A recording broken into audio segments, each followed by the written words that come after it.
Hello everyone and welcome to this brand new video on creating a quiz game. In this video we'll continue creating our game's functionality, hopefully finishing it and moving to the final things like audio manager and just finalizing the game in general. So the first thing we want to do is, of course, we need to implement some of the things like the timer, because we currently still haven't implemented the timer. And for some questions, we have, of course, the ability to add timers. So for that, let's simply create a new method that we will call something like update timer. And we need to specify the state. So let's go and let's put in a bool value as a parameter. And let's call it something like state. And then we are going to do a switch. And we are going to check the state. So what we're going to need to do now is, so for example, if we specified true, meaning that we want to display the timer, we of course need to start the timer. For that, we are going to implement the new enumerator, and that is of course so that we could yield. And let's call this something like start timer. So let's go first of all to the very top, and let's create a brand new private enumerator, and let's call this something like start timer. So now if our state is true, we are going to assign, and then we're simply going to start this coroutine. Alright, so the next thing is of course to display the timer on our screen. So for that, we of course going to need to display some animation as well as updating the timer text. But for now, let's simply go to our case false and let's implement something in here as well. And for that, we need to hide the timer. So what we need to do is we need to check if our coroutine, which is start timer, is not equals to null. We are simply going to stop the coroutine and of course play the fade out or something like that animation to hide the timer from our screen. And but first of all, let's implement the start timer. And the first thing we need to do is we need to create a brand new variable, and let's call this something like total time. And the total time is going to be the questions, the current question timer value, current question dot timer. All right, then we need to implement another variable, which is going to be called time left, and time left is going to be equals to total time. So the next thing we need to do is we need to implement the while statement, which will pretty much decrease the time if the time is more than 0. So if that's the case, then we say time left minus minus, and that pretty much means that we decrease the time by 1. So the next thing is of course to yield, and we're going to yield for 1 second. So let's do yield return new wait for seconds. And of course, we want to wait 1 second. So afterwards, we of course want to display the text. So we are going to need two references. First to our animator, and the second to our text object. So let's create a private serialized field, which is going to be for our animator. And let's call this something like timer animator. And the next thing is of course the text object. So for that, we need to implement the TextMeshPro namespace, and let's call this timer text. So now let's go into our start timer, and let's update our timer text to be equals to time left. But of course, we can't just say time left, but we need to convert this integer to string. Alright, so afterwards we can do a lot of other things. One of the things we can do is we can change the color. So let's say, for example, that in the beginning our color is going to be equals to white, but then if we are midway, half the total time, we can change the color to something like yellow. And if we have the really close to the end, we can display our text on red color, for example.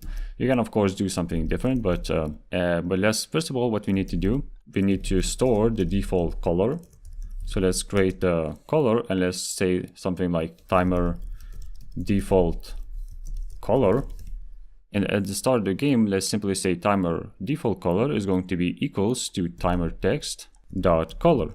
All right. So at the start timer, let's simply say timer text dot color is going to be equals to default timer color, and then we need to change the color depending on how much time we have left. So let's do that, and let's say if time left is less than total time divided by 2, then it means that we are halfway done, and we can change the color to something like yellow. So let's say, for example, then timer text color equals to something. And for that, let's, for example, go and let's implement a couple of more references. So let's say something like color, and then let's call it something like timer halfway out color.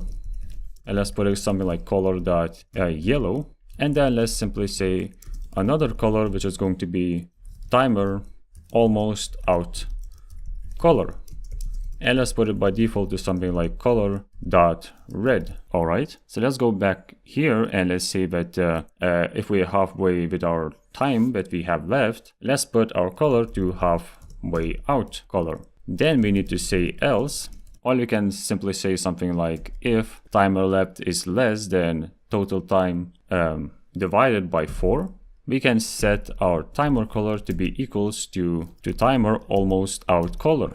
We also want to do another check inside of our halfway out check, and then we need to check that if the value with time left is more than total time divided by 4. All right, so afterwards, the only thing we need to do is after we exit the while loop, which means that the time left value is equals to 0, we simply say accept. You can of course do something like game over instantly, so if you don't answer the question or if you ran out of time, you automatically lose even though you picked the right answer. So we really have to just go and press that button. So now let's go to our managers, and so the first thing is of course the timer text, and for that let's go to main canvas, and then let's find the timer, which is a thing inside of our question content area, and then the timer text, and then of course we need the timer animator. So for that, we need to create a couple of animations for our timer. So the first thing we need to do is we need to add in the canvas group to our timer, because we will fade in and fade out depending if we are appearing the timer or making it disappear. All right, so now let's go to our animation tab and let's create a couple of animations. So let's press create, let's go to assets, animations, and let's create a brand new subfolder where we're going to store our timer animations. And of course, just as we did with our resolution screen, we're gonna have 3 animations, one for pop-up, another for fade out, and the last one is the hidden animation, where it's going to pretty much make sure that the timer is always hidden. So let's create first of all the timer pop-up. And for that, we are going to, for example, include alpha, then include the rotation as well as the scale. So let's put something like, for example, at the start, the timer is going to be at this type of rotation, so something like this. The scale is going to be equals to 0, and the alpha is also going to be equals to 0. So something like this. Obviously, it's not awesome. You can make it something much better than this, but I think that this will be quite alright, at least for tutorial purposes. Let's also add something like here, or maybe let's move this to something like half a minute, and then at 25 seconds, let's make the scale to be something like 1.5. So this is going to look something like this. Let's go and let's create a brand new animation, which we can call something like timer disappear. So let's add some properties, and let's add the alpha value. Let's add the scale as well as the rotation. And let's first of all move this to be something like half a minute. And let's make this to be something like 0, 0, and 0 in the scale. Let's make a rotation to be something like this. And then of course the alpha to be equals to 0. So this is going to look something like this. That's a really simple disappear animation. So the last thing we need to do is of course to create the next animation, which is going to be equals to timer hidden animation. And this animation is pretty much going to make sure that our timer is always invisible. So it's gonna look something like this. Actually, we could include the scale as well. So something like, let's make the scale to 0 and the rotation to be something like 225. All right, so after we created the animations, let's go to our Animator window and let's configure some of the transitions. And we are going to have exactly the same way we set up our resolution screen. So we need to, first of all, create a parameter, which is going to be integer. And let's call this something like timer state. So by default, let's make the timer hidden to be a default animation. Then let's make a transition from hidden to pop-up, and let's make the transition from the hidden to pop-up animation if our timer state is greater than 1. Then let's make a transition back if our timer state is less than 1. Then let's make a transition from timer pop-up to disappear. And this transition will happen if the conditions are that our timer state is less than 2 and our timer state is greater than 0. Let's then make a transition back, and this will be simply if it's greater than 1. And then let's make the transition from hidden to disappear. And this is going to be exactly the same thing as transition from pop-up to disappear, which is simply if it's less than 2 and greater than 0. And then let's make a transition from timer disappear to hidden if the transition is less than 1, which is equals to 0 or something less than that. And that's all we need to do with our transitions and everything inside of the animator. So let's simply go back. And let's go to our, first of all, let's go to our managers and let's reference our timer. And now let's go back to our game manager. And the first thing we need to do is, first of all, let's create a private integer, which is going to be timer state parameter hash. So as we did with our resolution screen, we are going to generate the hash from a string and store it inside of this integer. So let's go to our start method. And let's say that our timer state parameter hash is going to be equals to animator dot string to hash. And of course, we need to put in as a parameter, which is going to be the name. And the name is going to be the timer state. So let's simply put it right here, exactly the same thing. And it will generate the hash, which is the ID, from a string, and it will pretty much going to store this generated ID to this private integer. And then we can simply use this private integer to get our parameter. All right, so let's go to our update timer method, and inside of our switch statement, let's make if we specify that we want to show the timer.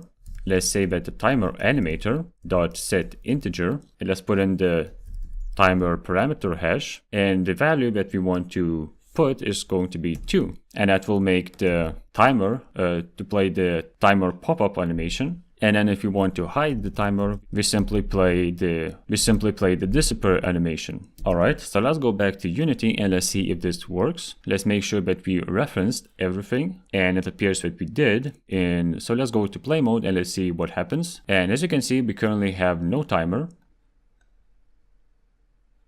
And I'm not sure if we actually marked any of the questions to use the timer. So let's go back to our questions and let's add some timer. So let's say, for example, that this question needs to have a timer, and the timer is going to be something like 4 seconds. And then this question is also going to have a timer, and the timer is going to be something like 8 seconds. So let's go to our play mode and let's see if this works. So as you can see, we picked the question, which is this question, and it doesn't have any timer. So let's answer the question and let's see if the next question will have a timer, and it appears that it doesn't. And of course, what we forgot to do is to start the timer or to update the timer. So let's go back to our manager. So let's go to our display method. All right, so let's go and let's make an if statement.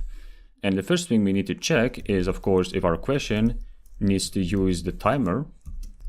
If it needs to use a timer, then let's simply say update timer. And let's put in our question dot use timer. All right, so what we need to do also is whenever we accept the answer, we want to make sure to make the timer disappear. So let's say update timer and let's put in the false, because when we finish the question, we of course don't need the timer anymore. The other thing that we need to do is we need to go to our animations and make sure to disable the loop time, because currently the animation is always going to loop, which is really not what we want. So as you can see, we again got the question that doesn't have a timer. So let's finish the question and let's see what happens afterwards. And as you can see, we have the timer, and if we finish, it displays the resolution screen. And of course we haven't picked any answers, so that is wrong, and we got the correct resolution screen. All right, so we implemented our timer. So the next thing we need to do is we need to first of all update our score. on our screen because currently we are not updating our score. So whenever we are updating the score in here, we are calling the score updated delegate. So let's go first of all to our UI manager, and let's make sure that our UI manager receives this callback and updates the UI with a correct score. So for that, we of course need to implement the new function. So let's go here and let's create a brand new function, and let's call this something like update score UI, and let's access our UI elements dot score text dot text is going to be equals to something like, let's say, score and then the current game score, and the current game score is stored inside of our game events. So let's say events dot current final score. All right, so now let's go to our on enable and on disable, and let's make sure that our we subscribe to this delegate. So let's say score updated plus equals update score UI. And of course on disable, we need to make sure to unsubscribe, and that's all we need. So I think that should be all. I think now we should update our score. So let's go to our play mode and let's see what happens. And of course, what we also need to do is we need to update our score at the start of the game. So let's go to our start method and let's simply call the update score UI, and let's update the score. So now if you would play the game, we should indeed display the score. And as you can see, our current final score is 0. If we pick the answer, we update our score to 4, and now we have the score to 20. And if we decrease the score, our final score is 10, which is exactly what we want. But we have one issue. As you can see, we displayed the score to be equals to 10 only because inside of our game events, inside of our scriptable object, we are storing the current final score, and we are resetting this value inside of our game manager at the start of the game. And the problem with this is that we are displaying the UI before we even reset the current final score. And that is definitely not what we want. So the fix we are going to do is we're simply going to say that we want to reset the final score, not on start, but on the awake. All right, so if we go to our play mode and we try to test this, let's simply check. Okay, so now our score is 10, and let's go something like 10. And if we play the game again, our score is 0. All right, so we're actually almost done with this quiz game. We already have the functional game.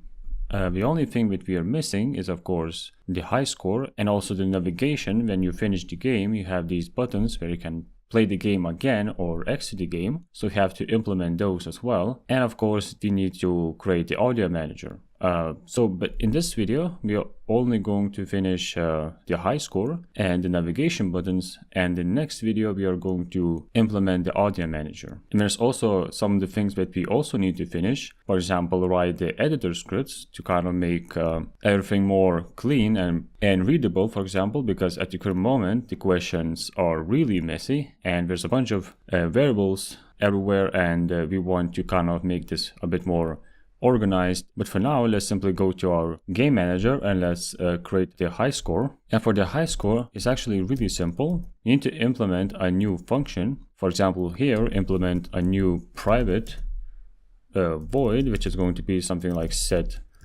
high score. And the thing we want is we want to check the current high score and the previous high score. And the previous high score is the high score that we stored in the player prefs. So the first thing is, of course, to get the previous high score, and let's create a brand new variable and let's call it something like high score. So let's say playerprefs.get integer, and then let's simply and for the key, we are of course storing the key inside of our game utility class. So we can just say game utility dot save preference key. And then what we need to do is we need to check if the previous stored high score is less than our current game score, which is of course the current final score. And if the high score is less than our current final game score, meaning that we beat the last high score, and we can update the high score with our new game score. So the only thing we need to do is just simply set the player prefs data, and let's say playerprefs.set integer. Let's put in our game utility dot save preference key, and then for the value, let's simply say events dot current final score. And that is all we need to do to set our high score. So we need to, of course, to call this method, and we are going to do that whenever we accept the answer. So let's go to accept answer. And the first thing is, of course, whenever we accept the answer, we need to make sure that we have finished the game. So we can check something like if is finished, meaning that we already finished the game. We can simply call this set high score. And inside of our UI manager, whenever we display the UI, we retrieve the high score, and then we simply display the high score inside of our high score text. But the thing is we of course need to cache in the high score, and let's see if we're actually doing that. I don't remember, and I believe we don't, and it appears that we actually do not store our high score. So what we need to do is we need to, whenever we start the game, we need to store the current high score, and then when we display the UI, we check if our new high score same as the startup high score, and if it is not the same, meaning that we beat the old high score, we can display something like a new keyword to indicate that we indeed increased our high score. So we can simply say events.startup high score is going to be equals to player prefs dot get integer, and then simply pass in the key, which is going to be game utility dot say preference key. And then when we start the game, we are simply caching in the startup high score, so we can simply then compare it whenever we finish the game. And I believe that's all we need to do to create our high score. So let's go back to Unity and let's see if this works, and let's try to answer some questions and try to create our high score. So let's say this is going to be our high score, 20. I'm not sure if the final score is correct. And of course, we need to go to Game Manager, then do our accept method. And of course, the issue is that we are setting the high score before we even updating the high score, which is obviously not what we want. So let's simply copy this line and let's paste it after we update the high score.